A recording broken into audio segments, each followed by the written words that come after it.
Bonjour, c'est Jacques Frantz. Je suis le parrain de ITV Célébrité Interviews.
Romain Leblay, bonjour, bienvenue sur mon média ITV Célébrité Interview et merci de nous recevoir chez vous. Merci à toi Thierry de m'interviewer sur ton média. Bienvenue. Voilà. Et je voulais savoir, première question, t'es né où toi? Alors moi je suis né le 25 janvier 97 à Meaux, en Seine-et-Marne. D'accord, donc t'es un chez, Parisien? Pas tout à fait. Pas tout à fait quand même. C'est Sud-Est. Voilà, Sud-Est. d'accord. Chez, comment il s'appelle, Jean-François Copé. Ah oui, d'accord, notre cher politique. Et tu es venu assez vite là dans le Var après?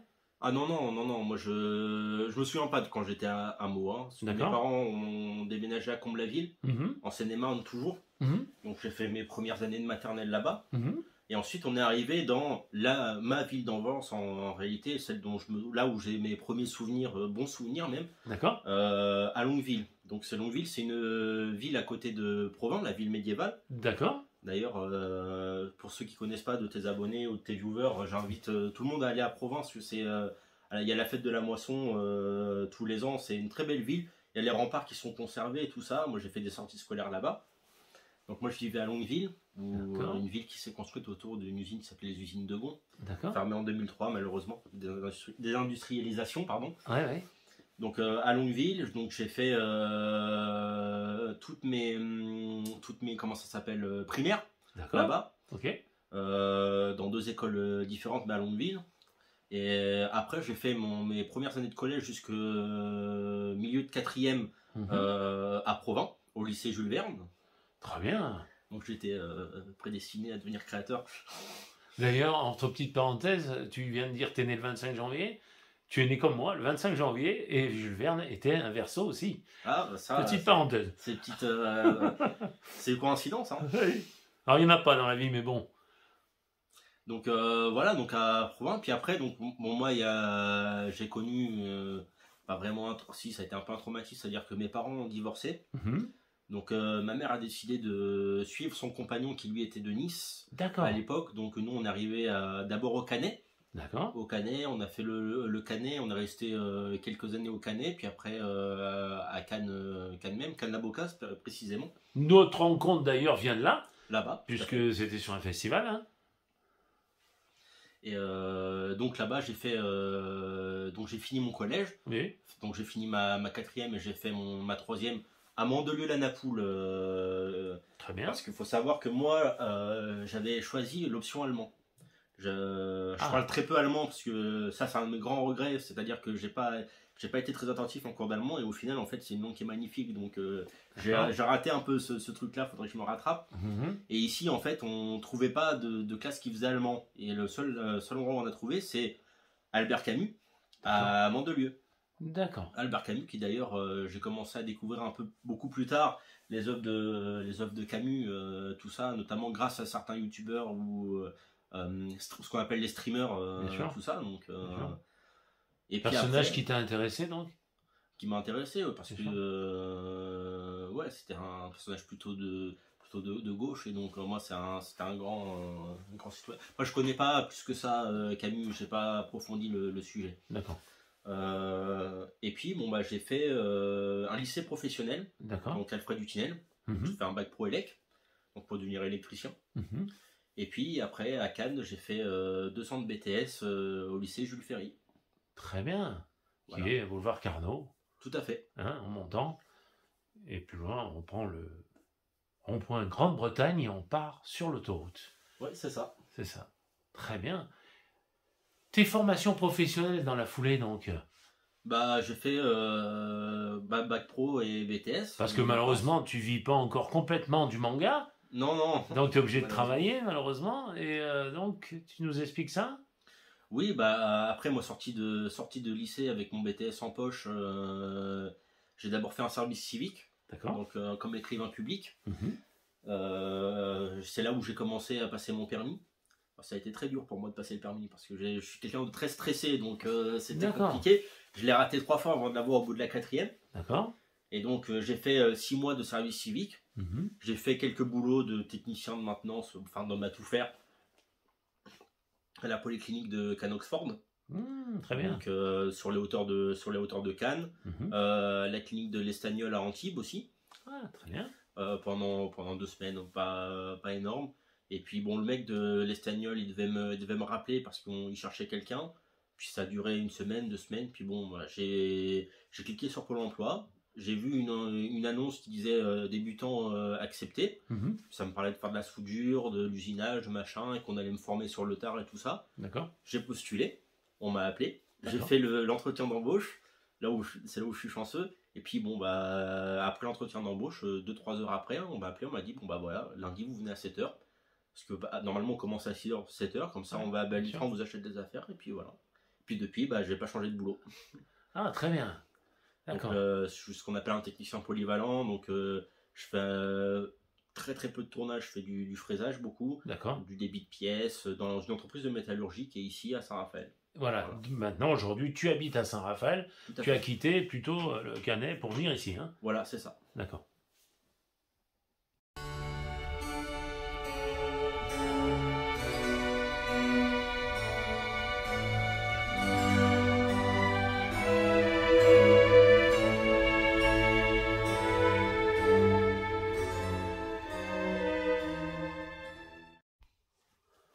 Alors évidemment, comment tu es venu à cette passion, la bande dessinée, si on peut dire, le manga, comment tu peux appeler ça, toi, tout ça, là, englobé?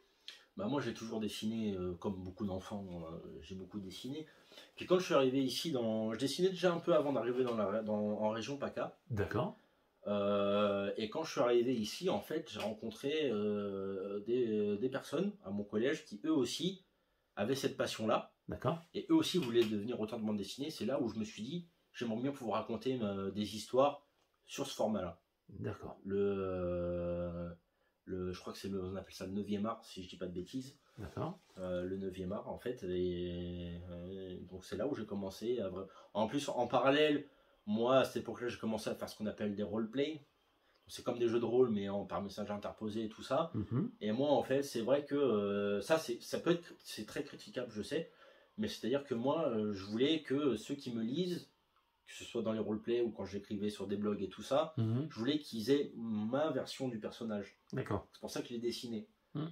C'est vrai que dans un sens, c'est un peu dommage, puisque dans un roman, on te décrit vaguement un personnage et tu imagines, toi, D'accord. comment il est. Ça laisse une part à l'imagination. Et c'est comme ça que j'en suis venu à dessiner. Puis bon, j'ai rencontré Puis ces mecs-là que j'ai rencontrés à l'époque au collège. D'accord. Donc Calvin et Jean, ils s'appelaient. Mhm. Calvin d'ailleurs, qui sur Twitter, je crois qu'il est publié d'ailleurs, Mhm. qui est publié, qui lui aussi parle de choses qui le touchent lui, Bien sûr. tout ça. Bien sûr. Et donc, bah, ces mecs-là, je me suis dit, bah tiens, il faut que j'ai cet objectif d'être aussi bon qu'eux. Comme ça D'accord. m'a donné des objectifs. Puis bon, moi je reproduisais des trucs, je dessinais, j'ai trouvé des... J'ai pas fait d'école d'art. Hein. Oui, j'allais te demander, tu n'as pas fait d'école J'ai d'art? pas fait d'école d'art. D'accord. C'est un autodidacte. Autodidacte, c'est-à-dire que je prenais des ressources sur Internet. Grâce à Internet, j'ai pris des ressources pour développer mon anatomie, tout ça, les positions. D'accord. Puis bon, j'ai commencé par raconter des personnages. À la base, c'était je parlais de démons, voilà, qui vivaient en enfer et tout ça. D'accord. Puis j'ai commencé un peu à m'intéresser à la politique, à l'actualité, à l'histoire, beaucoup l'histoire. C'est là où j'ai commencé à m'intéresser aux États ouvriers, notamment la Corée du Nord et tout ça. Je me suis dit ça serait intéressant de parler de ça. Ouais. Je me suis intéressé au féminisme. J'ai un dessin qui est un peu plus parlant. Un peu plus parlant. Très bien. Donc, ce personnage-là, qui est mon personnage principal, qui s'appelle Lilith Sobolevskaya, c'est un personnage que j'ai depuis le lycée, donc que j'ai depuis très longtemps. Qui ont des uniformes militaires slaves. C'est inspiré, quoi. Inspiré, ça parle de socialisme, donc c'est inspiré. Hein. D'accord. Voilà. Et donc, à ce moment-là, je me suis dit, bah tiens, ce serait intéressant plutôt de faire des hommes dessiner des femmes. Ouais. Des femmes dictateurs, pourquoi pas. Ouais. On verra ce que ça donne, parce que les critiques que je vais avoir, hein, les gens se gêneront pas pour me dire si c'est bien ou pas. Bien sûr. Enfin, s'ils pensent que c'est bien ou pas. Et donc, j'ai commencé à rédiger mes trucs. J'ai fait des premiers petits strips à l'époque, machin, un peu humoristique. J'ai continué à dessiner. Je me suis jamais arrêté. Ah bah c'est super. Donc tu commences à faire des festivals, mais tu vas en faire d'autres. C'est ça. Hein, c'est prévu. En parallèle aussi, j'ai commencé à vraiment m'intéresser. J'avais découvert les surréalistes, le mouvement surréaliste au collège. Au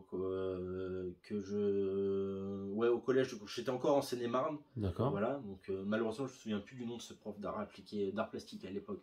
Ce qui est dommage parce que c'est lui qui nous a parlé de Magritte. Un peu de comment ça s'appelle,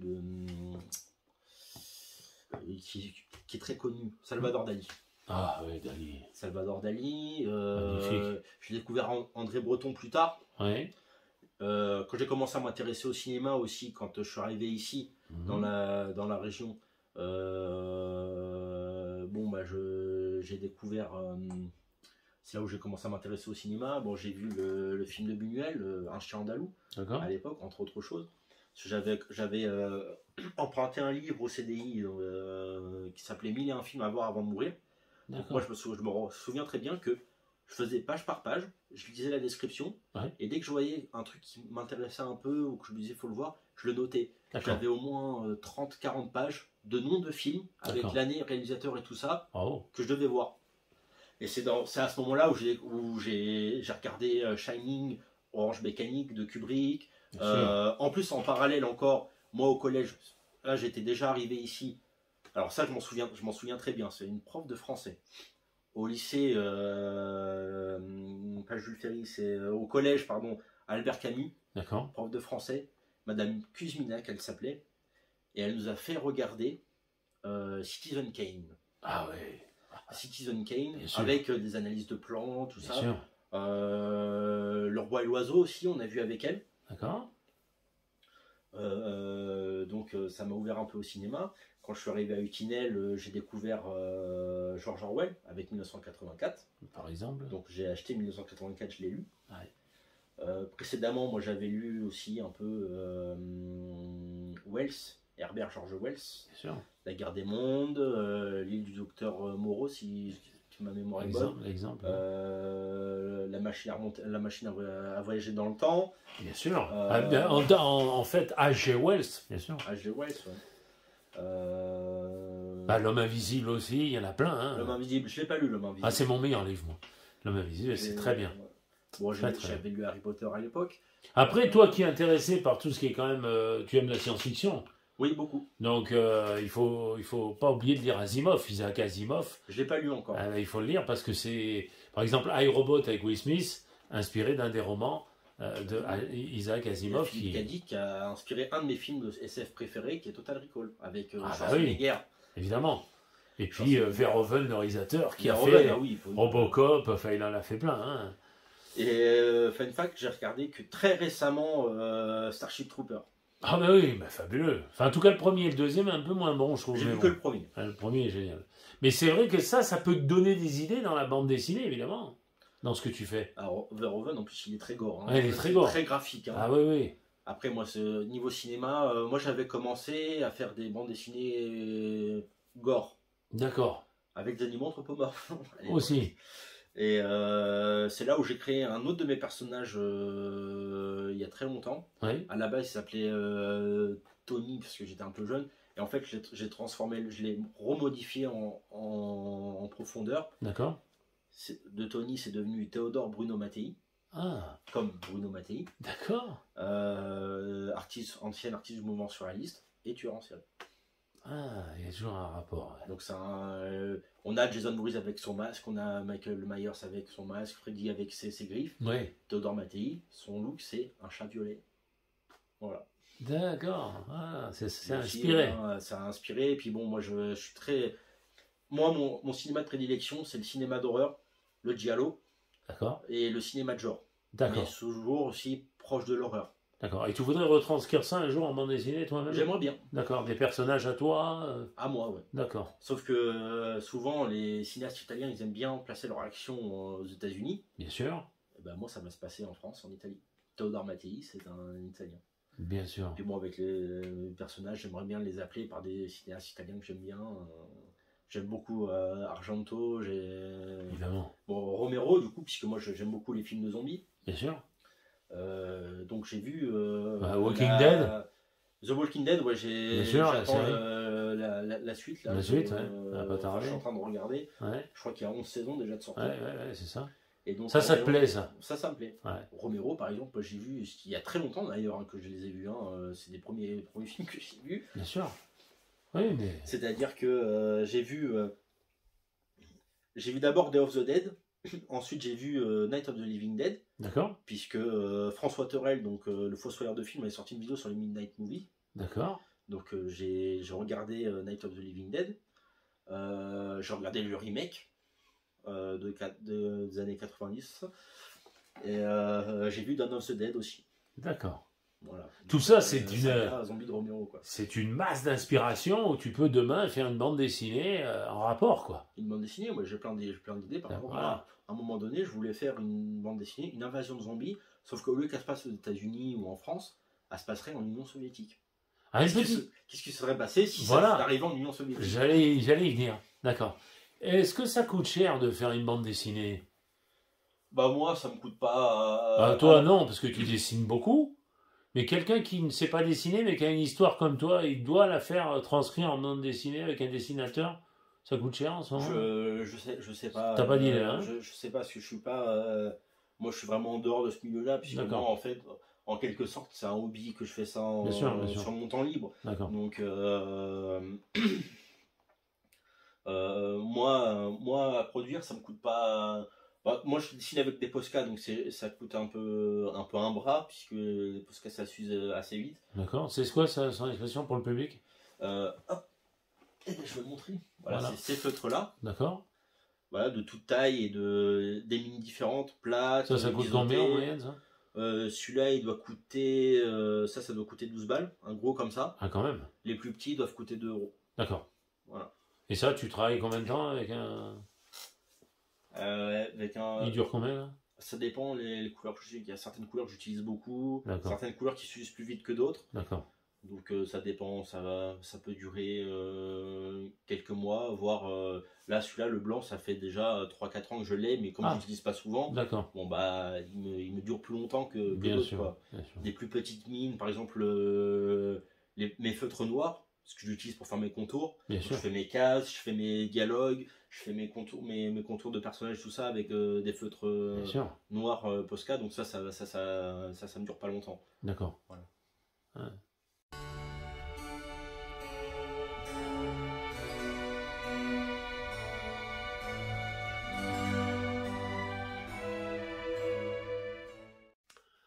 Alors aujourd'hui, derrière toi, il y a des beaux... On peut appeler ça des mangas? Oui et non. C'est un autre nom? On me dit plutôt plus cartoon, un peu plus cartoon, BD franco-belge. Alors il faut savoir qu'ici, il y a celui-ci et celui-ci qui sont de moi. D'accord. C'est pas des originaux. Les originaux sont rangés évidemment. Les Bien deux sûr. autres en fait c'est des commissions. C'est un de mes personnages, mais c'est d'autres artistes qui les ont fait. D'accord. C'est des commissions. C'est souvent ce qu'on fait. Souvent il y a beaucoup d'artistes en fait qui vivent comme ça, qui font des commissions, ce qu'ils appellent là, c'est ce qu'on appelle des headshots en fait. D'accord. Voilà, parce que moi je traîne beaucoup dans des communautés qu'on va appeler ce qu'on appelle des fandoms. Donc c'est des communautés de fans de My Little Pony. Je suis un gros fan de ce dessin animé. D'accord. Ce qu'on appelle le furry. Enfin, on va dire que je suis pas tout à fait dans ce fandom-là parce qu'il y a eu beaucoup de polémiques sur ce fandom. Et je fais des animaux anthropomorphes beaucoup. Je travaille beaucoup avec des personnages anthropomorphes. J'aime beaucoup ça. Toi, tu es un spécialiste. Enfin, tu aimes mieux faire les animaux, c'est ça? Ouais, animaux anthropomorphes. D'accord. Même si mon projet de BD actuel, c'est des humains, mais voilà, c'est plus... Donc toi, tu es moins, ce que tu m'as dit tout à l'heure, tu vas le redire au public, tu es moins Goldorak, Albator, ces personnages japonais, si on peut dire. Alors, Goldorak, j'ai jamais regardé. Albator, j'ai vu la première série, Albator 78. D'accord. Parce que c'est un classique. Bien sûr. C'est un classique. J'ai pas acheté ils ont ressorti le manga d'origine, qui est un classique aussi. Hein. D'accord. Non, moi les premiers animés que j'ai regardés, c'était Détective Conan. D'accord. C'était Dragon Ball. D'accord. Ça, mais même la génération juste avant, c'est Dragon Ball, c'est ultra connu. C'est grâce au Club Dorothée qu'on a eu tout ça. Bien sûr. J'ai lu un peu City Hunter et tout ça. Moi, je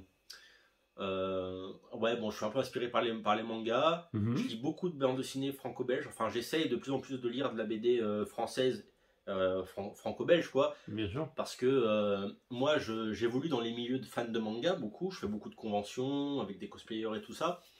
Mais c'est vrai que on a tendance à oublier que chez nous aussi, on a de très bons auteurs de bande dessinée. On a le label 619 de chez Ankama. Ankama qui produit notamment le jeu Dofus, et qui a produit la série au Wakfu. Il publie des auteurs franchement qualitatifs, quoi. Il y a Dupuis qui est très connu, qui a publié des BD qui sont plus anciennes. Dupuis, si je dis pas de bêtises, ils ont publié les Gaston Lagaffe, les Marsupilami. D'accord. Marsupilami, je sais plus où je les ai mis, ça doit être quelque part, j'en ai quelques-uns. Ouais. Notamment un album que j'aime beaucoup, c'est Le Dictateur avec Champignon. D'accord. Mais ça, je parlerai je vais expliquer un peu le problème que j'ai avec les dictateurs. D'accord. Mais ta spécialité, donc c'est bien plus les animaux, hein, on va dire. Plus les animaux anthropomorphes, ouais. D'accord. Anthropomorphe, pour certains qui ne savent pas ce que ça veut dire. C'est l'anthropomorphisme, en fait, c'est donner des traits ou de caractère ou physique à des animaux, en fait. D'accord. Pour la bande dessinée, donc tu fais beaucoup de festivals aussi, toi? Pas tellement, je suis pas très connu, hein. Je débute à peine, donc je commence à en faire quelques-uns de plus en plus. D'accord. D'abord le Festival des Talents à la MJC Gium où on s'est rencontrés aussi. Bien sûr. J'avais postulé une première fois il y a quelques années, et en fait comme ils savaient que j'avais déjà fait, cette fois ils m'ont invité. Bien sûr. Et donc j'ai pu exposer. Donc cette année, au mois de juin, donc j'ai fait le Festival des Talents, là où on s'est rencontrés, comme je l'ai dit tout à l'heure. Oui, bien sûr. Et c'est là où j'ai gagné un prix, le prix jeunesse de la. Oui. Voilà. Nous le verrons tout à l'heure d'ailleurs. Et autrement, les festivals de bande dessinée comme Angoulême, tout ça, t'as pas encore été appelé dans des grands festivals comme ça? Pas encore. Je suis vraiment pas connu du tout. Hein. Oui, non mais. C'est très modeste, ce que je fais. Hein, c'est pas. Oui, mais enfin, justement, si je t'ai remarqué, c'est que j'ai eu l'œil de voir que c'est une spécialité. Remonte-nous donc tes 2 dessins que tu as fait là sur la vitrine. Ouais. Donc c'est celui-ci. Attendez, regardez. On y va. Est-ce que je l'ai? Parce que c'est vraiment une spécialité. C'est pour ça que je posais la question. Alors voilà. Si on le voit bien. Très bien, on le voit très bien. Donc ça c'est l'original. Voilà, superbe. Voilà, nickel. Et l'autre, il est là, comme ça. Ah oui. Voilà, donc ça c'est l'ancienne version de ce personnage. D'accord. Une version précédente. Donc là, combien de temps sur un travail comme ça là? Celui-ci, allez, il y a au moins 4-5 heures de travail. D'accord. Alors espacé, bien sûr, c'est pas tous les jours. Hein. C'est pas tous les jours parce que j'ai pas le temps de faire que du dessin malheureusement. J'aimerais bien, mais je peux pas. Ouais, bien sûr, bien sûr. Ton inspiration, elle vient de toi. Tu as vu des choses, mais ta création, c'est toi-même, ça part de toi, quoi. Oui, c'est ça. Ah ouais. De ce que je vois, moi je regarde je regarde des films, je lis de la bande dessinée, je regarde des séries, tout ça, donc je m'inspire de ce genre de choses. Moi je suis très intéressé par l'actualité, par l'histoire, j'aime beaucoup l'histoire. D'accord. Notamment, on voit que c'est très soviétique, c'est-à-dire que moi je suis très intéressé par l'histoire du bloc de l'Est, D'accord. de leur système politique, comment ça marchait, des histoires et tout ça. Et Pourquoi spécialement le bloc de l'Est?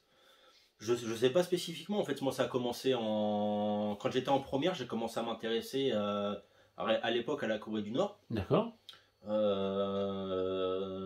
Et en fait, moi ce qui m'intéressait, c'est de savoir, en Corée du Nord, il y a à peu près 24 millions de personnes qui habitent du côté nord de la Corée, donc en Corée du Nord, et de se dire pourquoi 24 millions de personnes ne se révoltent pas.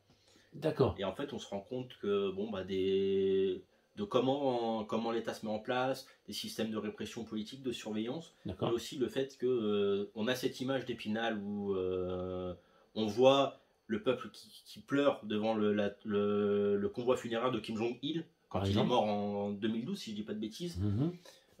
où on a eu des gens qui disaient ah, intérieurement ça se trouve ils sont en colère, ils font ça semblant, et on a des ressortissants nord-coréens qui disent que non, quand on voit les gens pleurer, ils sont vraiment tristes. Ils sont vraiment détruits par le fait que leur leader est mort. Et en fait, là, dans une œuvre, on regarde toujours le méchant.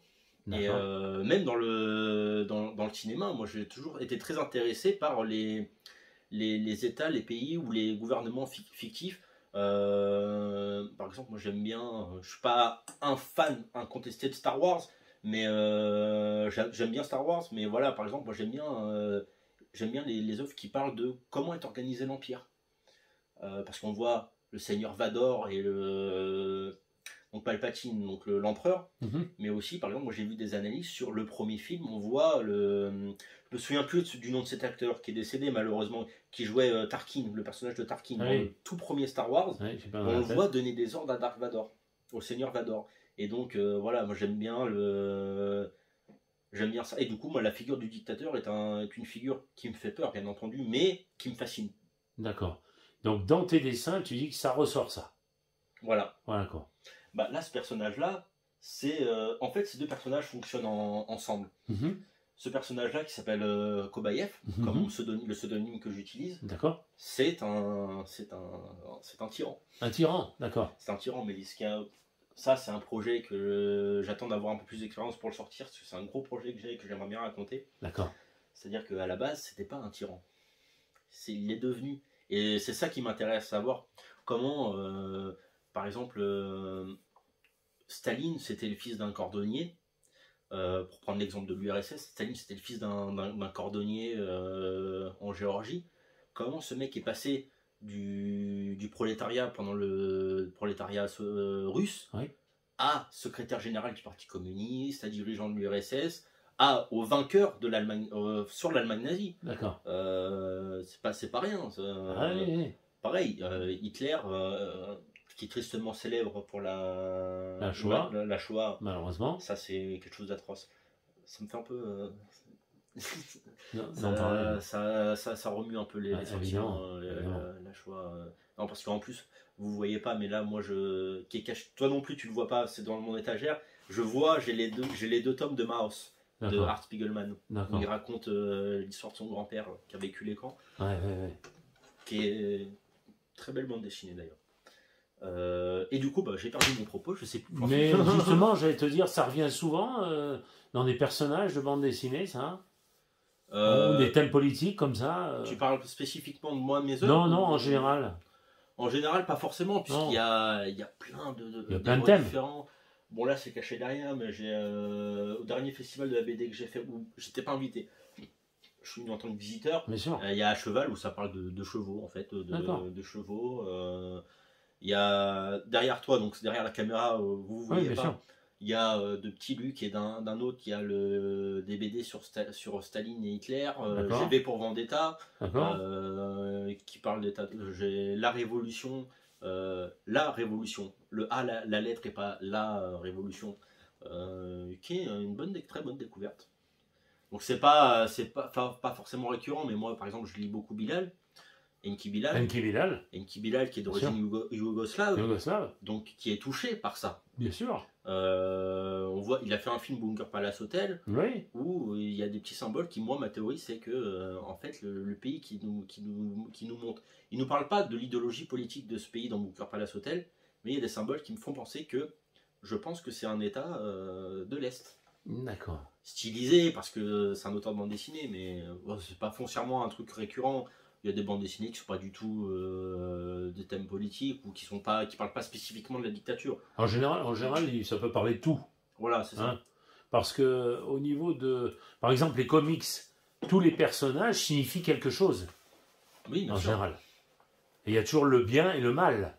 Hein, la balance entre le yin et le yang. Ah oui. Bah, il y a Stan Lee, il a fait les X-Men pour parler de la ségrégation aux États-Unis. On est bien d'accord.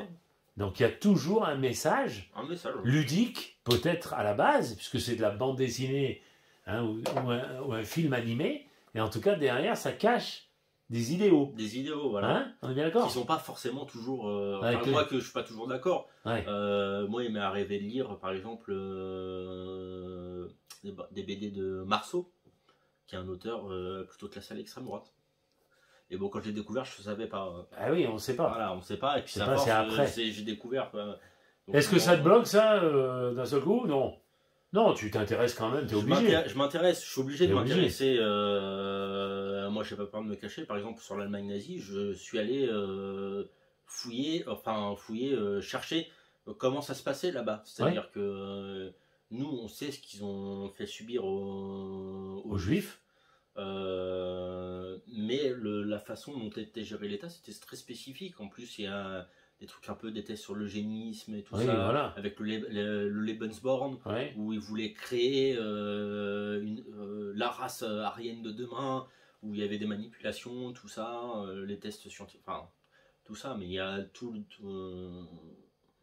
c'est pas spécifiquement l'Allemagne nazie ou l'URSS qui me passionne.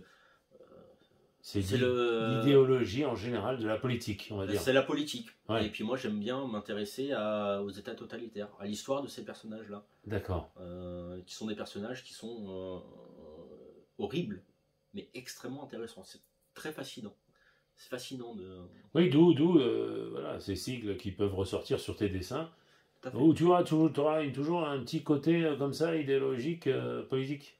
Il y a toujours un fond politique. Moi, je parle beaucoup de dictature, donc c'est politique, puisque moi j'ai forcément un discours dessus. Bien sûr. J'ai aussi des personnages qui sont... Ce personnage-là, qui est un de mes personnages principaux, si ce n'est le personnage principal de beaucoup de mes univers. D'accord. Elle, c'est une révolutionnaire, militante de la liberté, parce que ça aussi, il y a des gens qui ont parfois donné leur vie. Nous en France on connaît la résistance, mais on sait aussi la Commune de Paris, il y a la révolution de 48, la révolution de février 48 chez nous, même pendant la Révolution française, des gens qui sont morts pour faire progresser la liberté. Bravo. Et du coup, voilà, pendant la coupure, j'ai retrouvé donc alors de Maos en fait, donc c'est une bande dessinée moi qui m'a marqué personnellement. D'accord. Puisque, enfin pas personnellement, moi je suis pas d'origine, enfin j'ai des personnes qui sont d'origine juive dans ma famille, mais moi non. Mais voilà, donc Maus de Art Spiegelman en fait, c'est un auteur de bande dessinée qui est extrêmement connu américain. D'accord. Et en fait il a mis en bande dessinée en fait le témoignage de son père. Je sais plus si c'est non, je crois que c'est son père. En fait, qui est un rescapé des camps, et notamment du plus connu, qui est Auschwitz. Et donc, c'est vraiment un témoignage. C'est un des témoignages les plus connus sur la Shoah, en fait. D'accord. Donc, de Art Spiegelman, voilà. Bon, ça, j'ai réussi à retomber sur l'édition. Tu peux nous les avancer un peu à la caméra? Une vieille édition. Super, bravo. C'est une vieille édition de Maus en 2 volumes, qui a été réédité en un seul et même volume, donc tu as les 2 volumes en un seul. D'accord. En fait, voilà. Non, Art Spiegelman, bien sûr juif, hein, d'origine juive quoi d'ailleurs? Juif polonais, juif hongrois. Je crois que son père, il était polonais. D'accord. Si je dis pas de bêtises. Okay. Ça fait longtemps que je l'ai pas lu. Alors, Maus. Maus, qui veut dire en allemand souris. Ouais, donc, sa bande dessinée, les personnages en souris, c'est malheureusement Voilà, en fait, c'est ça. C'est-à-dire qu'en fait, il représente les juifs en souris. D'accord. Et les Allemands, les nazis, sont en chat. D'accord. Le jeu du chat et de la souris. Ah ouais, voilà. Il a voulu transcrire le jeu du chat et de la souris. Voilà, c'est ça. D'accord. Mais c'est vraiment le témoignage de son père. Quand il a combattu contre les... Je suis presque sûr maintenant qu'il est polonais. Parce qu'en fait, il parle de quand il était dans l'armée polonaise, quand il y a eu la Blitzkrieg. D'accord. Il a été fait prisonnier de guerre, son père. D'accord. Après, je sais plus comment ça s'est passé, mais bon, il a été déporté à Auschwitz. D'accord. Et voilà, c'est comment il a survécu. À travers. Donc là, il a combien de bandes dessinées déjà de fait, lui? Art Spiegelman, je connais pas bien son œuvre. Je sais qu'il avait fait quelques trucs avant Maus. D'accord. Je connais pas bien son œuvre. Je sais pas ce qu'il a fait. D'accord. Tu penses que c'est un bon moyen de parler de la Shoah moins... Ah, c'est une œuvre qui est dure. Hein. Ça reste dur. Hein. Voilà, ça reste dur. On parle quand même de l'extermination de plus de 6 millions de personnes pour leur appartenance à une religion. Bien sûr. Parfois même, c'était même pas des gens qui étaient pratiquants ou croyants. Oui, oui. C'est juste qu'ils avaient des origines juives, c'est tout. Oui, oui. Voilà, et tu crois qu'en le faisant en bande dessinée, par exemple, bon, évidemment, 6 millions de morts, t'as beau le dessiner, t'as beau faire ce que tu veux, ils sont malheureusement décédés, et paix à leurs âmes. Mais pourquoi en bande dessinée, tu penses qu'il a voulu atteindre les gens qu'ils aient moins mal, on va dire? Je sais pas, je pense que c'est parce que c'est son média. Voilà, c'est son moyen d'expression. C'est son moyen d'expression. Je sais plus pourquoi, je crois que dans les bonus de la BD, il explique, il a voulu, parce qu'il estimait, et c'est tout à son honneur, je suis d'accord avec ça, qu'il fallait qu'on se souvienne de ce qui s'est passé. D'accord. Il faut qu'on se souvienne de ce qui s'est passé pour pas reproduire. Surtout le jour d'aujourd'hui où on a de plus en plus de discours qui sont tournés contre les actes antisémites en eux-mêmes ont augmenté. Bien sûr. Mais aussi les actes islamophobes. Bien sûr. Et moi, je suis un peu inquiet pour l'avenir. C'est une question que j'allais te poser à la fin, et tu vois, tu me l'as dit avant. Écoute, oui, c'est inquiétant. Surtout que... J'ai de l'espoir aussi, mais je suis un peu inquiet. J'ai peur que... Parce que, en fait, si on oublie ce qui s'est passé et qu'on ne comprend pas ce qui s'est passé, l'histoire, normalement, progresse, mais elle peut retourner en arrière. C'est-à-dire qu'on n'est pas à l'abri, en France, au jour d'aujourd'hui, de retomber dans un système comme sous Napoléon ou sous Pétain, donc un système autocratique, voire un système qui va génocider une partie de la population pour leur appartenance à une religion, à un peuple, ou quoi. Et donc, il faut se souvenir de ce qui s'est passé, la Shoah, et surtout de la façon dont ça a été fait. Ouais. C'est-à-dire que ça a été pensé, réfléchi, pour... c'est plus comme, par exemple, le génocide arménien, où c'était très brouillon, où on massacrait, ou même le génocide rwandais, où c'était les mecs avec des machettes et ils allaient tuer des gens dans la rue. Là, c'est-à-dire qu'on a construit des bâtiments pour les faire travailler, pour les exterminer, pour récupérer leurs richesses, pour réalimenter les caisses de l'État allemand. Et le pire, c'est que c'est qu'une petite partie de ce qu'était l'Allemagne nazie. Parce qu'il y a eu le Lebensborn avec les thèses eugénistes, il y a eu la façon dont était organisée la production, même pour par exemple les personnes handicapées. Il y a, moi c'est un film que j'aime beaucoup, il y a La vie est belle. La vie est belle, et à un moment donné dans ce film, il y a une scène au restaurant où un squadristi, donc les chemises noires, parce que ça se passe en Italie, il parle d'un problème de maths qui est en Allemagne, et ça parle de voilà, un estropié coûte tant à l'État, un malade mental coûte tant à l'État, voilà, si on supprime ces mecs là, combien l'État allemand économise par an. Ben ça c'était dans le projet de Hitler, malheureusement. En fait, Hitler, il n'a pas essayé d'exterminer que les Juifs, il a exterminé.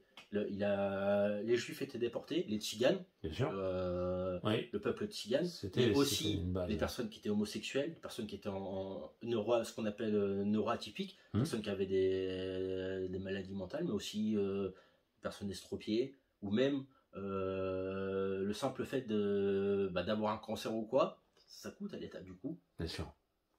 Ils exterminaient ces gens-là. C'était vraiment une... Ouais, donc et le pire c'est que c'est même pas l'État totalitaire qui a fait le plus de morts, hein. Moi je m'intéresse beaucoup aux pays de l'Est. Il y a pas, ils ont rien à envier à l'Allemagne nazie. Bien sûr. Même si, bon, moi je me suis intéressé un peu à l'Union soviétique, c'est vrai que l'Union soviétique n'est pas...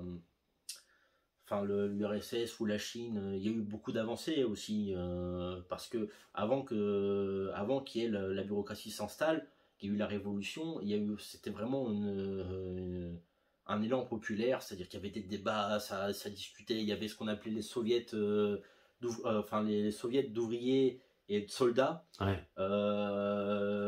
dont Trotsky a été un dirigeant à Petrograd notamment, où il y avait des débats, il y avait ce qu'on appelait les socialistes révolutionnaires, il y avait les bolcheviks, les mencheviks. En fait, mencheviks et bolcheviks, en fait, ils étaient dans un même parti avant, donc ils se sont séparés. C'est pareil. Sur la question de souvenirs, c'était sur la question du journal et de qu'est-ce qu'un militant du parti.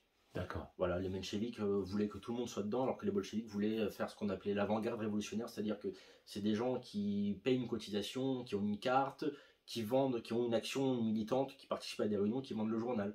Et aujourd'hui, c'est encore quelque chose qui se retrouve dans les partis qui se revendiquent du mouvement ouvrier. Et on a justement ce genre de manga ou de bande dessinée qui retrace ce genre de choses. Qui retrace ce genre de choses. À part Maus, là, bien sûr. Sur l'Allemagne nazie, il y a Petit Lu qui est un autre, c'est un dessinateur qui a fait, je les ai là, vous les voyez pas non plus. Non, mais c'est pas un souci. Derrière. Mais tu as Staline, la véritable histoire vraie. Ah, d'accord. Hitler, la véritable histoire vraie. Ah, oui, d'accord. Que j'ai acheté aussi à Mouansartou, qui m'a été dédicacé par le dessinateur. D'accord. Donc, c'est des sujets qui reviennent assez souvent. Mais on parle des pays totalitaires. Dans ce que moi je lis. Après, oui. il y a des bandes dessinées surtout. Oui, bien sûr. Mais justement, on en revient. Tous ces pays un peu totalitaires, ils laissent quand même la place à l'art, à l'art en général, dans la bande dessinée. Quand on va en Corée, quand on va en Chine, est-ce qu'on peut parler de tout facilement dans la bande dessinée ou le manga? Non, bien sûr que non. C'est ça. L'URSS, ce qui est très intéressant, je sais que toi tu es féru de cinéma. Oui. Pendant les 10, 15, 20 ans, pendant les années 20, les années 30, il y a par exemple Eisenstein qui est reconnu aujourd'hui comme un grand cinéaste. Il a fait Octobre, il a fait Cuirassé Potemkin, il a fait La Ligne Générale, Ivan le Terrible. Ivan le Terrible, c'était vraiment des fresques monumentales, avec, comme c'était cinéma muet, c'était beaucoup dans l'image. Ah oui, dans le visuel. Dans le visuel. Bien sûr. Pendant la période où les Allemands ont commencé les nazis ont commencé à arriver proche du pouvoir, il y a eu M le Maudit de Fritz Lang qui a fait Metropolis que j'adore. Hein, bien sûr. Il y en a qui adorent.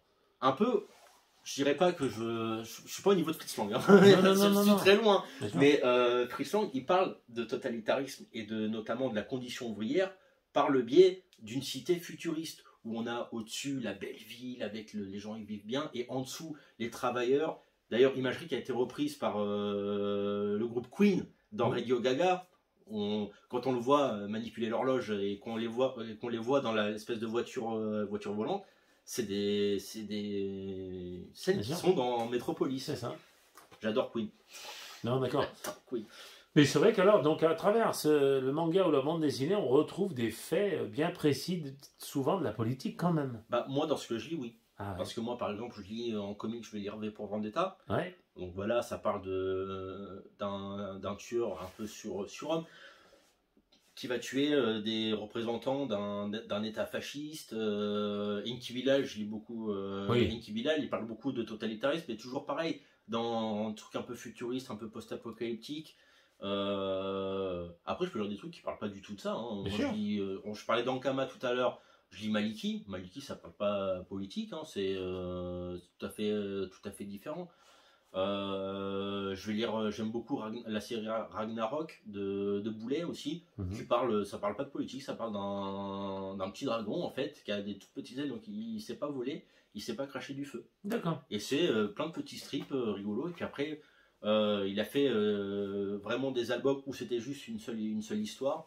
Notamment, moi j'aime bien, c'est l'album Tempus Fugit, je sais pas si tout le monde connaît, de Ragnarok, où en fait il veut se voir quand il sera 10 ans plus tard, grand, ce sera un beau dragon grand et fort, et en fait il se retrouve dans un futur apocalyptique.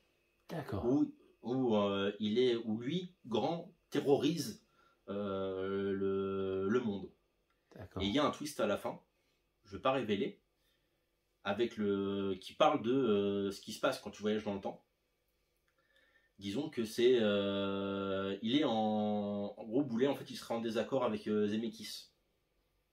Mais j'en dis pas plus parce que je veux pas gâcher. Si les gens veulent le lire, il faut je l'ai toujours publié hein, chez Glénat, pardon. Voilà, donc moi je suis amené à lire des trucs qui sont pas du tout politiques. Hein. Dragon Ball c'est pas politique.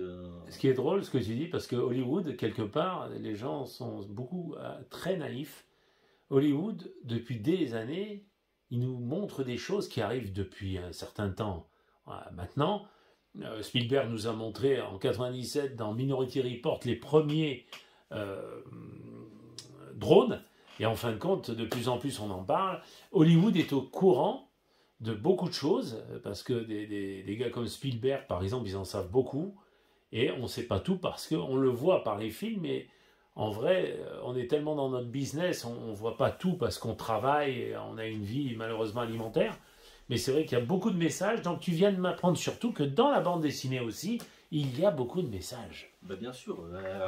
En fait, une œuvre, moi je suis en désaccord avec les personnes qui disent qu'il faut séparer l'œuvre de l'artiste. L'œuvre fait partie intégrante d'un artiste. Et donc le mec, quand il va écrire, il va dessiner un truc, il va mettre de sa personnalité. Pas forcément ses idées, hein, mais aussi ses peurs, ses craintes.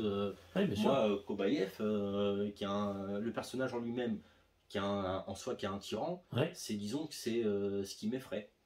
C'est une chose dont j'ai peur. D'accord. J'ai peur qu'on puisse revenir à ce genre de personnage. D'accord. Le personnage, c'est plus mes espoirs, la démocratie, la liberté, voilà. Tu comptes d'ailleurs en faire voyage aussi. Tu comptes faire une bande dessinée, toi, dans pas longtemps? Je suis en train de travailler dessus. D'accord. Donc je sais pas si ça se voit. On va te le filmer après, on va le montrer, si tu veux nous le montrer, bien sûr.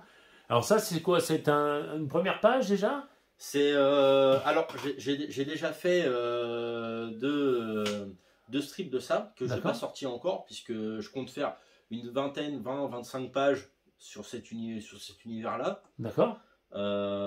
Et donc je vais reposer parce que j'ai mal au bras. Bien sûr, bien sûr. J'ai 20-25 pages en fait, pareil toujours, donc ça parle d'un... Alors c'est fictif hein, par contre, hein, c'est très largement inspiré de faits réels ou de choses comme ça, c'est fictif, parce que je préfère parler de trucs fictifs, comme ça je suis plus libre. Oui bien sûr. À une époque je voulais faire comme Jour J, c'est-à-dire faire de l'Uchronie. J'ai préféré créer un univers à moi pour pouvoir faire un peu ce que tu as dit, pardon, tu peux répéter? Jour J. Le Jour J. Donc Jour J en fait c'est une série de bandes dessinées basée sur l'Uchronie.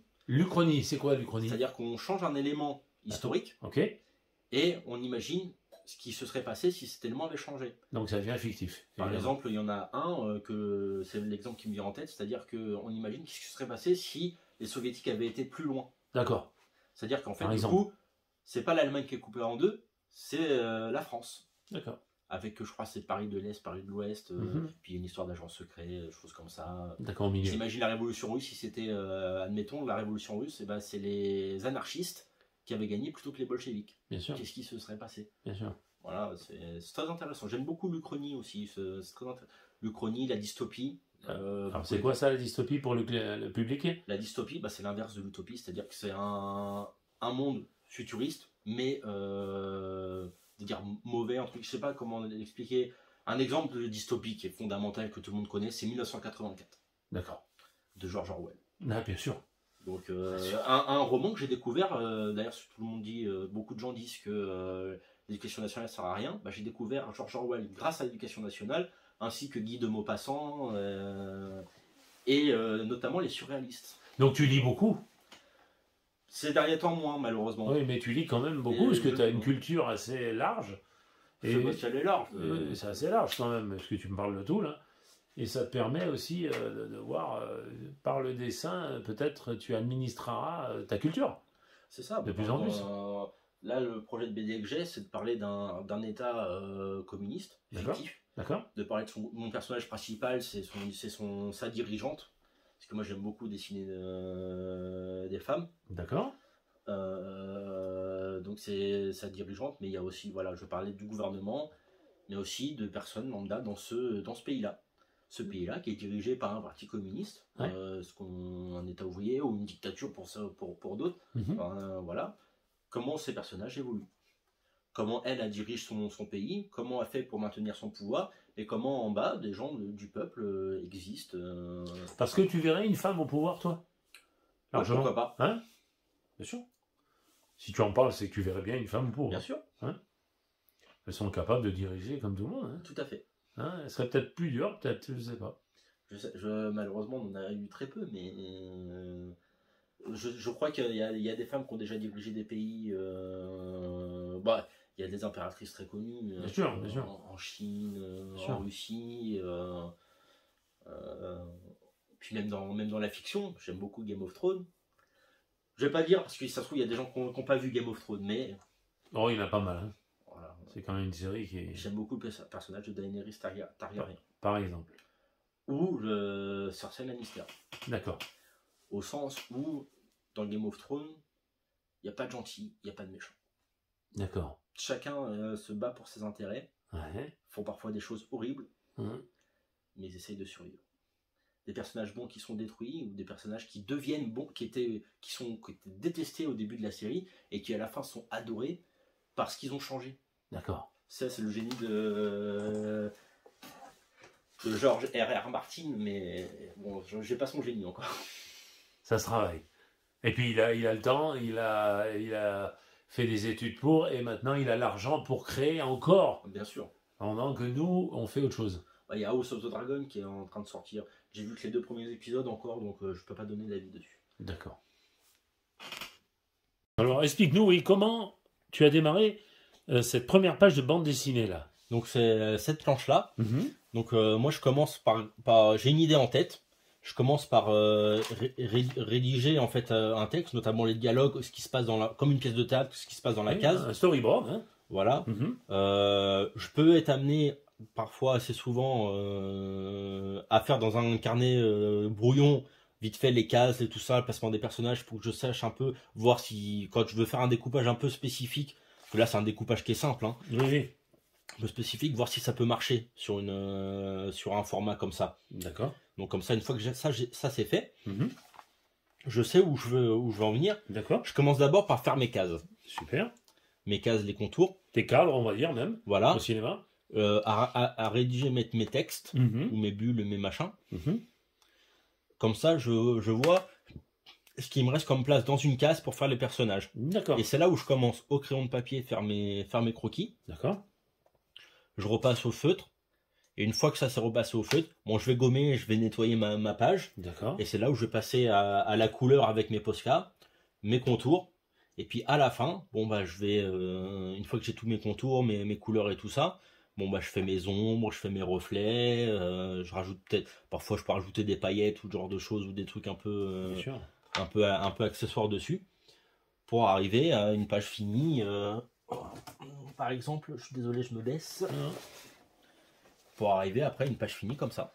D'accord. Voilà. Ok. Par contre, je reviens au démarrage. Ouais. C'est pas grave, il n'y a pas de souci.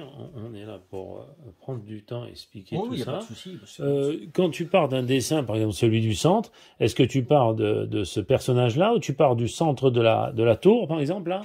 Là, ici, pour cette case-là, j'ai commencé par cette partie-là. D'accord. J'ai noté, en fait, moi, dans mon texte, sur la deuxième vignette, j'ai dit que je veux séparer la case en 3. Et moi, je savais dans mon esprit, dans ma tête, que je voulais faire séparer comme ça en biais. D'accord. Et je voulais montrer un peu, on voit pas le texte, mais il y a marqué, voilà, ce personnage-là, en fait, c'est, en gros, c'est la chef de la police politique. D'accord. Donc, on montre qu'elle est en train de faire des écoutes. À la fin, le but, c'est que sur les écrans, on voit qu'ils surveillent en fait les gens. Oui. Donc là, elle est en train d'écouter et de noter.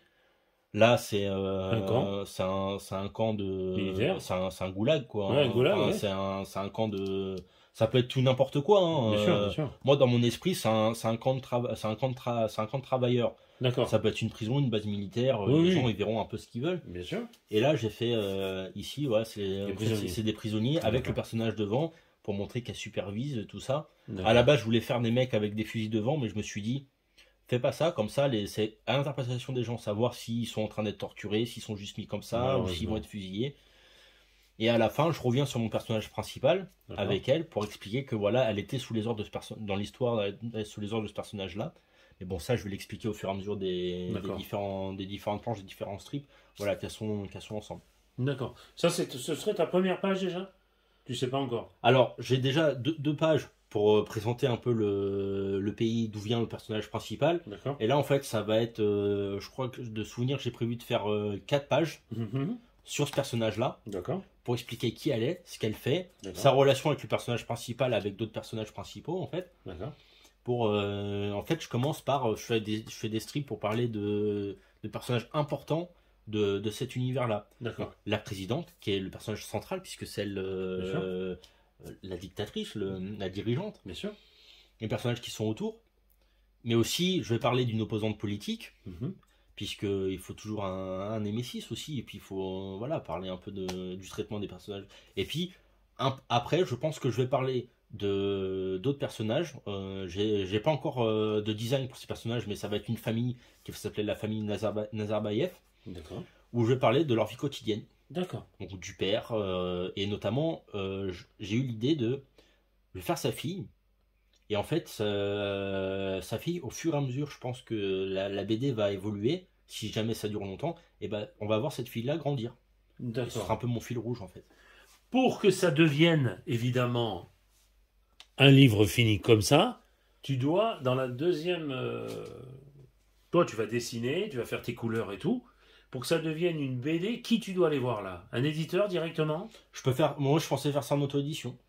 D'accord. C'est-à-dire que on peut soit je sors tout de ma poche. D'accord. Je sais, moi par exemple, qu'il y a un auteur qui habite, je crois, je sais plus s'il est à Antibes ou Nice même, qui s'appelle Chris Léo. D'accord.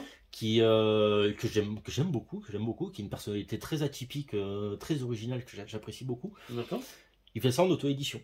D'accord. Voilà. Donc, alors, moi, grosso modo, tu sais pas combien ça coûte encore un livre fini comme ça en bande dessinée? Je sais pas encore. D'accord. Voilà. Donc ça va être la surprise quand tu vas éditer le tien. Voilà, c'est ça. Hein?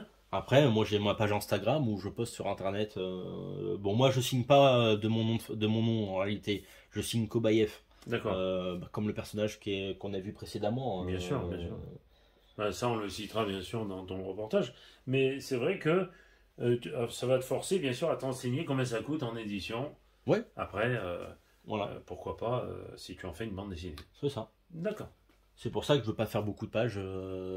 25 pages, grand maximum pour le premier. D'accord. Pour essayer de sortir très petitement des albums. Pour ne serait-ce qu'avoir quelque chose, un objet fini pour pouvoir le vendre ou juste le filer comme ça à des gens, pour voir leur avis et tout ça. D'accord. Et pourquoi pas, il y aura des suites. Hein, j'espère bien. De toute façon, moi je continuerai à travailler. C'est des personnages que j'ai depuis très longtemps, donc je peux les garder encore pendant très longtemps. D'accord. Et ouais, voilà. Donc après, moi, voilà, je signe toujours sous le nom de Kobayev, mais. Mais quand tu commences, donc tu commences au crayon gris. Oui. Et après, tu accentues donc le deuxième, ce qui devient par exemple plus en relief, plus noir là, c'est un autre stylo. C'est ça. Voilà. En fait, c'est stylo microfibre. Je sais pas si on le voit bien. Oui, on le voit très bien.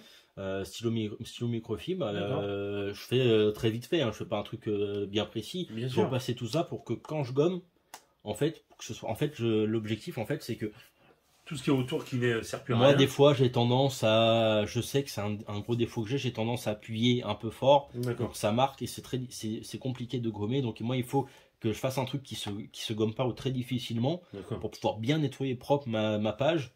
Parce que le Posca, il y a certaines couleurs qui repassent bien le crayon gris, mais il y a certaines couleurs. Par exemple, le jaune que j'utilise pour faire les cases de description, on voit toujours les traits de crayon gris si on les laisse Donc, il faut que je nettoie bien ma page. Comme ça, je peux aussi nettoyer mes traits de construction pour mes cases. Je peux les enlever propres pour qu'à la fin, le résultat soit propre. Voilà. En fait. Et qu'on ait le résultat que tu nous as montré tout à l'heure. Que tu vas nous remontrer, il n'y a pas de raison. Ouais. Après la fin d'un dessin, comment... voilà. Voilà, tout à la fin, voilà à quoi ça ressemble. Ah, mais c'est magnifique. Donc ça, c'est vraiment un travail d'autodidacte. Hein. Ouais, c'est ça. Eh ben, bravo. Hein. Bravo, monsieur. Hein. Bah, merci. Putain, vous avez bien travaillé. Hein. Faut un autodidacte, parce qu'il y en a qui prennent des cours pour faire ça. Oui, bien sûr. Faut pas oublier. Bah, faut pas non plus. C'est très bien de prendre des cours. Oui, non, mais moi, je veux dire. Je pense que si j'avais pris des cours, peut-être que je pourrais améliorer, je pense, beaucoup de choses. Quand même. Il y a énormément de choses à améliorer, je pense. On est bien d'accord. C'est comme le théâtre. Hein, si on n'en fait pas pour devenir comédien, il faut quand même en faire. Hein. En fait, c'est quand même un très beau début, si on peut dire. Et ça fait combien de temps que tu travailles d'ailleurs dans ce domaine? Que je dessine, ça va faire. Ça va bientôt faire 10 ans. Ah oui, donc quand même la main, elle est là. Et tes cours que tu aurais dû faire, quelque part, ils ressortent sans les faire. Hein. Désolé, mais bon, t'es quand même doué. Ouais, c'est ça, on est en quoi, 2022, donc ouais, ça fait 7 ans que je dessine sérieusement, vraiment sérieusement, 7-8 ans, ouais. Bravo. Donc ça sera toujours un peu le même genre de personnage quand même, hein? Ouais, j'ai mon style qui est comme ça. Qui est comme ça, on te reconnaît comme ça et tu resteras dans ce style, hein? Après, bon, je pense que sur le plan technique, il y a énormément de choses à améliorer, mais ça, au fur et à mesure, faut pratiquer. Faut de temps en temps, moi, assez souvent, j'ai mon carnet de croquis. Je vais aller dans la rue, je vais dessiner un truc, un personnage, un machin, une chaise, une télé, une table, des objets. Une inspiration. Là, par exemple, moi, j'ai vraiment pas l'habitude de dessiner des voitures. Je trouve que je m'en suis pas trop mal sorti pour dessiner la bagnole. Ouais. Mais j'ai pas honte de le dire. Je sais que d'autres auteurs de bande dessinée le font. C'est-à-dire que moi, par exemple, pour la voiture, j'avais mon téléphone avec Google Images ouvert pour reproduire la voiture. D'accord. Et pour voir un peu l'échelle, on sait qu'une voiture, c'est un peu plus bas qu'une personne. Si je peux me permettre une seule chose que je vois dans ton dessin, dans les deux phases, il n'y a qu'une chose que je pourrais me permettre de critiquer, c'est les pneus, je les trouve petits par rapport à la masse de la voiture. Ouais, c'est vrai. Voilà, c'est tout. Après le reste, désolé, mais bon, ce dessin, il est parfait. Les personnages là-haut sont parfaits. Il n'y a qu'un problème, je dirais, c'est les pneus sont un peu plus petits, je trouve, par rapport à la voiture. Ouais, c'est vrai. J'ai beaucoup de mal avec ça. Désolé de te vanter, mais il n'y a pas beaucoup de défauts sur tes deux croquis. Là. Si, après, moi, j'en vois quelques-uns. L'anatomie du personnage est un peu bizarre, quand même. D'accord. Malgré que ça peut être des femmes en chair. Oui, mais l'anatomie est un peu bizarre. Mais pour toi, elle est bizarre. Ça c'est un petit souci que j'ai, que je vais essayer de régler. C'est-à-dire que moi, mes personnages sont pas très diversifiés. Mes femmes, c'est souvent... C'est inspiré de mangas. Moi, j'ai lu beaucoup de ecchi, donc c'est des mangas érotiques. D'accord. Donc forcément, ça s'inspire. Et donc moi, je vais essayer de diversifier les morphologies, les formes, les couleurs de peau, tout ça, pour avoir vraiment un truc un panel de personnages diversifiés, divers. D'accord. Voilà. D'accord.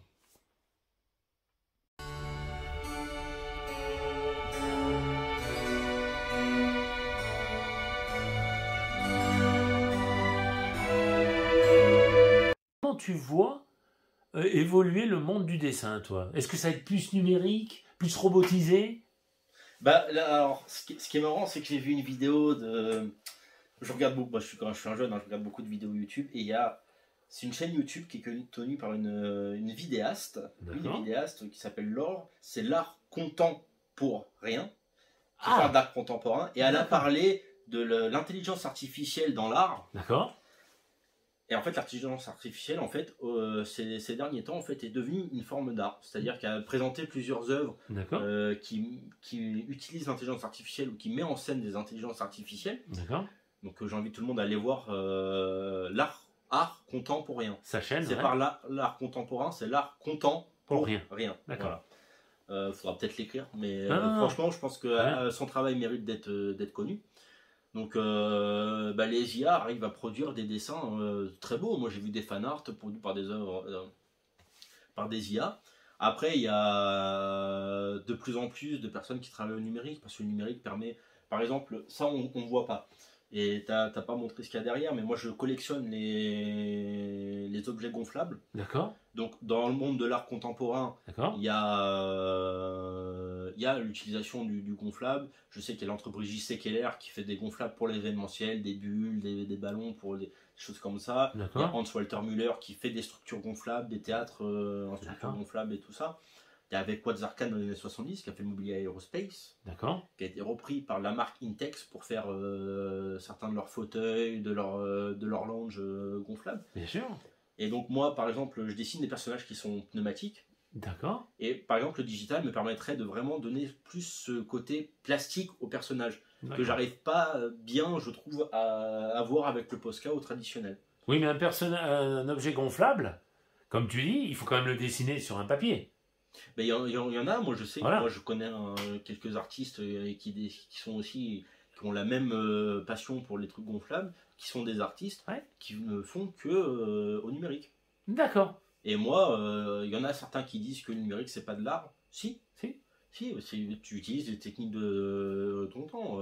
C'est comme si à l'époque où on a sorti la peinture à l'huile, on disait ah bah c'est pas de l'art parce que tu utilises des techniques modernes. Bah si, justement. Et au contraire, ça permet aux impressionnistes de sortir et de peindre leurs paysages. Parce qu'ils pouvaient transporter leur peinture. C'est ça. Aujourd'hui, il y a ça. Moi, je suis très attaché au traditionnel, au tradi, essentiellement parce que je suis moins friqué que certaines personnes pour pouvoir acheter du matériel. Donc, tu fais avec ce que tu as. J'ai toujours dessiné au traditionnel. Le Posca, moi, me satisfait amplement pour faire des aplats de couleurs bien propres, bien nets. Je trouve que c'est pratique. Mais oui, je pense que de plus en plus, on aura l'utilisation du numérique, comme il y a dans le cinéma, tout ça. Tu penses que ça sera toujours la main de l'humain? Il n'y aura pas, peut-être des robots un jour? Bah pourquoi pas, ça peut être intéressant de voir une intelligence artificielle écrire des scénarios, des histoires. Pourquoi pas. Aujourd'hui, l'intelligence artificielle est en train de plus en plus de prendre le pas. De prendre le pas. Le fan de Terminator que je suis est parfois un peu inquiet de voir ça, mais... Et justement, tu parles à un convaincu.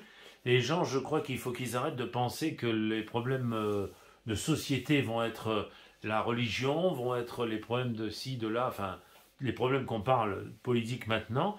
Moi, je pense qu'il faut plus s'inquiéter d'un avenir qui va devenir de plus en plus robotisé.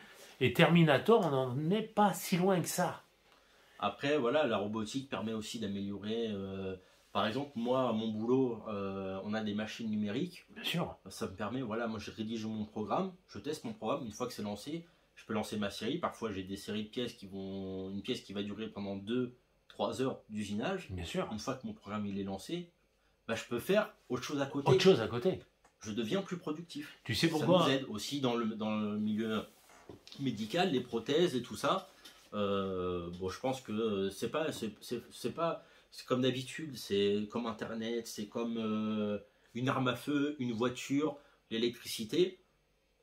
Ça peut être utilisé pour faire avancer, mais ça peut être aussi utilisé pour tuer, pour machin. Donc c'est l'utilisation qu'on en fait, et surtout, je pense, qui peut poser problème.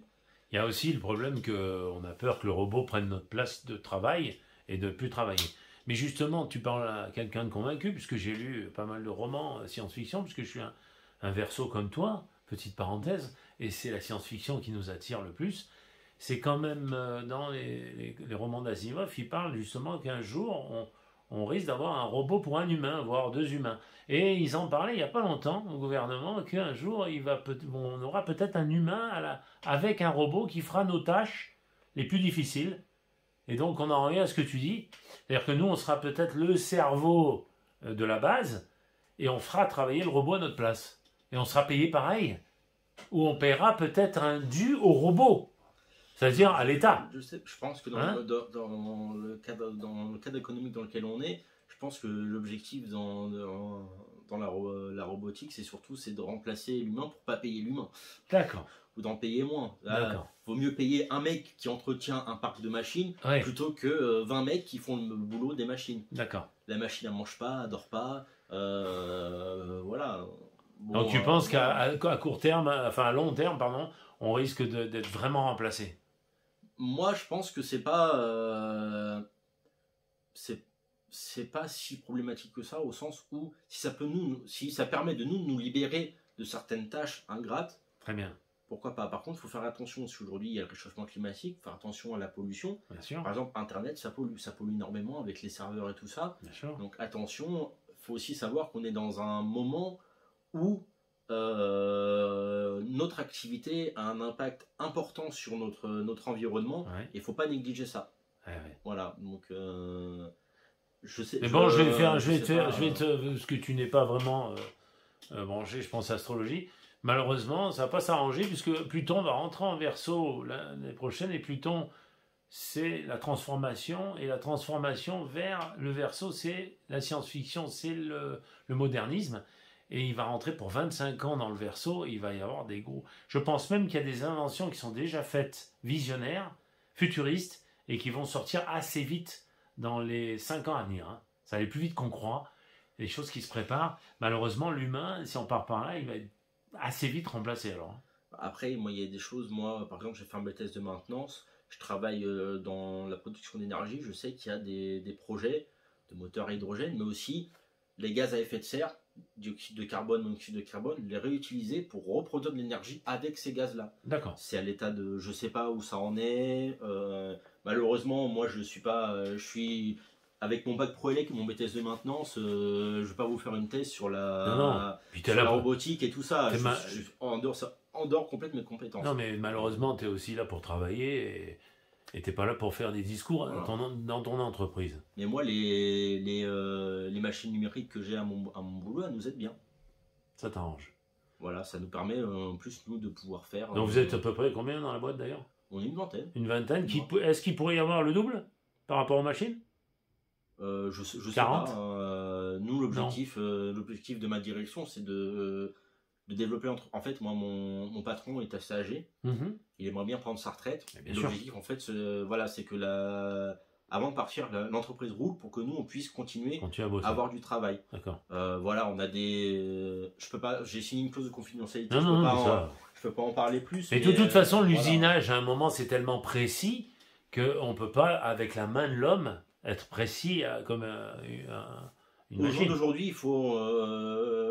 voilà, le problème, c'est que la machine, elle, en soi, elle va toujours aller au même endroit. D'accord. Sauf que nous, quand on monte un étau, c'est nous qui l'avons serré. Bien sûr. Il peut se desserrer, il peut bouger légèrement. Bien sûr. On peut s'être trompé dans notre programmation. Donc, au jour d'aujourd'hui, nous, il faut encore qu'on soit derrière. Il faut qu'on surveille si, voilà, par exemple, si je mets directement, si mon étau est là, ma broche est là, et que je lui dis directement on va en Y, si je dis pas de monter en Z, bon bah je vais tout fusiller. Donc, mais ça nous permet, voilà, moi j'ai, on va dire j'ai 1 heure à peu près de préparation, de mise en place, dégaucher mon étau et tout ça, vérifier mon programme, et une fois que ma série, j'ai juste à relancer ma pièce. Mais moi derrière, bon, faut que je bavure ma pièce, je vérifie si je suis toujours à la cote. Exactement. Et puis bon, moi comme on est une petite entreprise, il y a toujours du boulot à côté. C'est ce qu'on appelle du temps masqué, et ça me permet de... Bien sûr. Voilà. Il y a toujours quelque chose à faire. Il y a toujours quelque chose à faire. Écoute, tu nous as comblés par cette magnifique émission. J'espère que tu vas pas tarder encore à évoluer au plus vite dans ce domaine du dessin. Et j'espère surtout qu'un jour tu en vivras. J'espère aussi. Hein, et qu'on te reverra, on verra sortir ta future bande dessinée. Bah là, j'ai été approché par quelqu'un en Savoie, donc à Chambéry, en fait, qui... Chez moi, je suis né là-bas. Voilà, et qui, en fait, qui participe à l'organisation du festival de la bande dessinée de Chambéry. Oui, je connais bien le festival.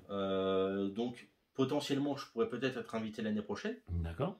J'espère pouvoir refaire le festival des jeunes talents à la MJC Gium. D'accord.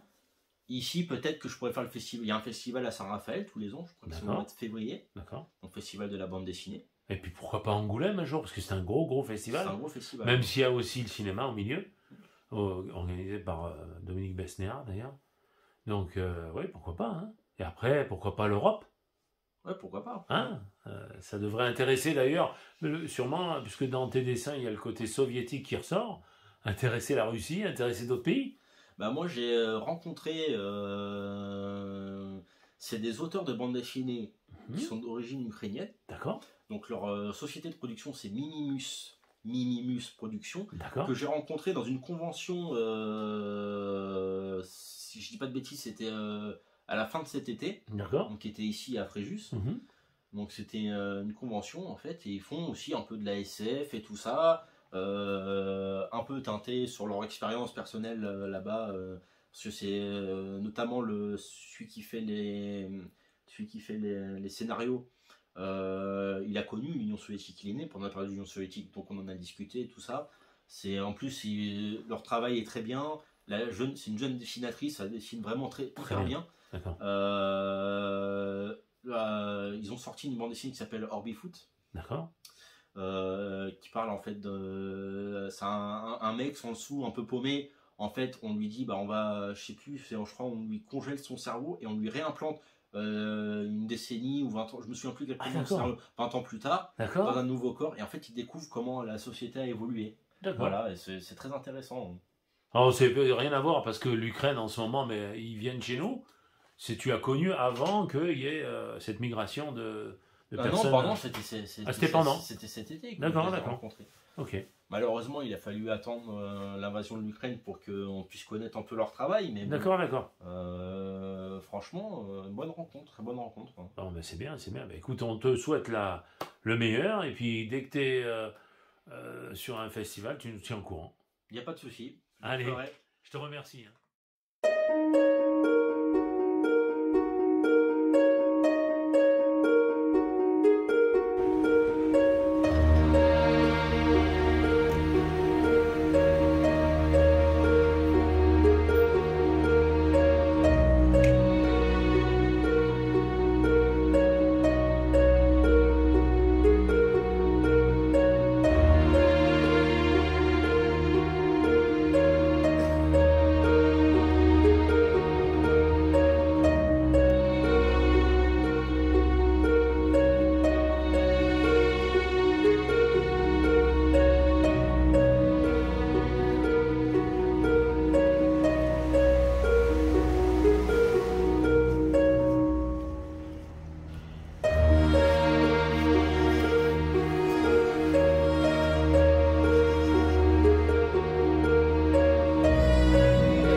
Bonjour, c'est Jacques Frantz, je suis le parrain de ITV Célébrité Interviews.